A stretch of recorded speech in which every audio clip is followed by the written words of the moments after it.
Hey there, welcome back to Badass List Building. We're still in Module 1, List Building Basics. And here in Lesson 5, we're talking about the most important rule of list building. Now, I could have just put this into some other lesson, but I said it's important enough. We should have it as a standalone lesson to make the point clear. The truth bomb that kind of comes behind this lesson is that the experience people have when they join your list is their first impression of you, so make damn sure it's a good one. In other words, you want to deliver an experience that people say this is amazing so that they're going to have that good first impression. So, are you ready for the rule? Here's what it is. The single most important rule for list building is that the value you deliver should be something people would gladly pay for. In other words, your freebie, the thing you give people, the experience you provide to them should knock their socks off. They should walk away saying, if the freebie is this good, I can't imagine how good the paid products must be. Think of the power of that if that's the kind of impression they're left with after they join your list and get your freebie. Now, a quick warning here.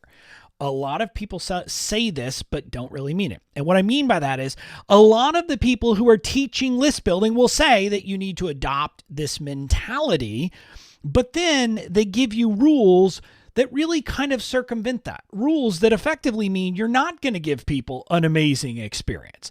For example, there are many people out there who recommend giving away the what, but not the how. In other words, they'll say, well, you tell them what to do, but the how to do it, you save for your paid products. If you think about that, that is not a good experience because people get something like, okay, well, they gave me this thing that tells me what to do, but I don't really have I'm no better off now than I was before I downloaded this freebie because I don't know how I'm supposed to do this. I don't know how I'm going to execute. I can't actually take any action. I can't solve any of my own problems with this free thing. That's not a good experience. That doesn't blow people away. If you take that approach of just giving away the what and not the how, like many people suggest, you end up with a freebie that kind of goes in the dustbin of history. People are like, that didn't help me, and they're going to forget about you. Now, the reason why a lot of people are teaching these rules and why maybe you're hearing these rules and saying, oh, it makes sense to give away the what but not the how is because you're worried, well, if I give away too much information, why would they buy my paid product? Now it's time for some tough love. If you're worried that an incredibly valuable freebie will somehow cannibalize your paid offer isn't good enough.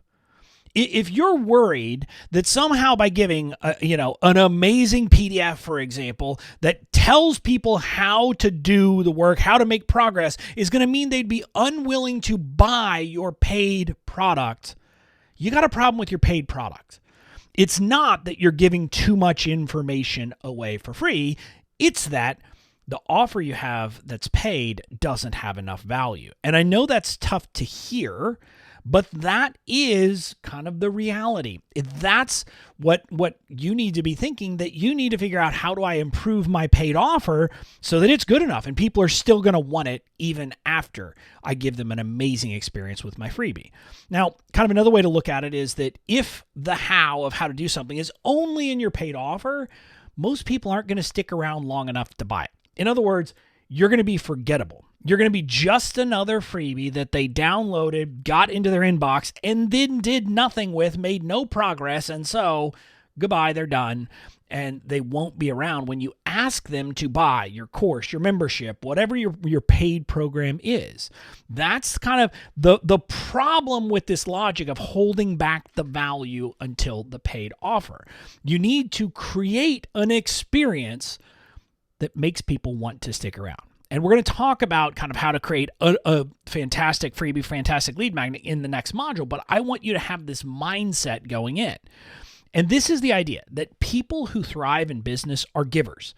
And that's because a giving reputation builds goodwill. In other words, if you get a reputation as someone who over-delivers, as someone who provides immense value, as someone who is always going above and beyond, what that does is it makes people want to do business with you.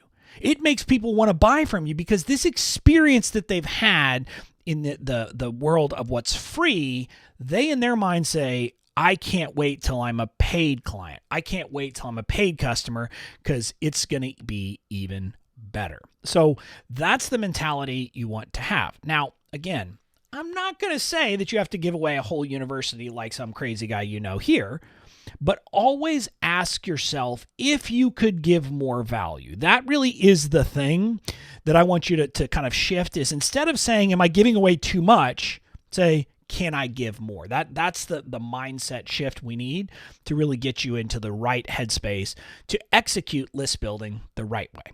So the big idea here is to use your list building efforts as a chance to put your best foot forward with potential clients. So give incredible value. That's your goal here. That's what you're trying to do. And again, the big thing is, don't ask if you're giving too much. Ask if you could give more. If you do that, you will kind of be amazed with the results you get over the long term in your business. So that's it for this module. In the next module, we'll talk about creating your lead magnets. We're going to talk about how to do that. We're going to talk about different kinds and how they fit into the journey. So I'll see you in module 2.